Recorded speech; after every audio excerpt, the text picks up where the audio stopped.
Knowledge from God. Simplifying Scriptures. Psalms chapter 7. The Heavenly Judge. David begins Psalm chapter 7 surrounded by danger. Someone has accused him of wrongdoing, and his enemies are pursuing him. Yet instead of running to human authorities, David runs to God.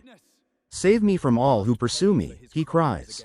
He compares himself to prey being hunted by a lion. The danger is real, but David believes there is one place where he can find justice. He makes a bold declaration before God. If he has done what his enemies accuse him of doing, then let him face the consequences. But if the accusation is false, David asks God to defend him. This is not merely a prayer for rescue. David is asking God to examine his heart. He knows that human beings can be fooled by appearances, but God sees what is hidden. God knows motives, thoughts, and intentions. Nothing can be concealed from the righteous judge. David then calls upon God to rise and judge the nations. He imagines the Lord seated upon his heavenly throne, examining every heart and defending those who have been treated unjustly. The message is powerful. When people judge unfairly, God sees the truth. David does not ask God to make him powerful enough to destroy his enemies. He asks God to judge rightly. His confidence comes from knowing that God's justice is perfect. Then the psalm takes a dramatic turn. David describes the wicked person digging a pit for someone else, only to fall into the very trap they created. Evil eventually turns back upon the one who chooses it. The imagery is striking.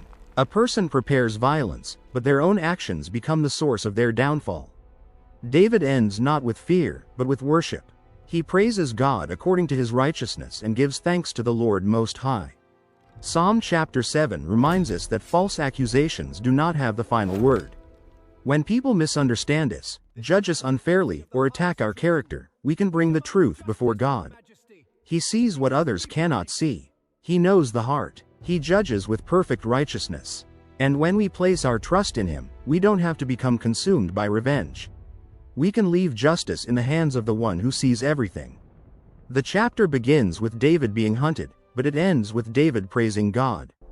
The enemy may control the accusation, but God controls the verdict.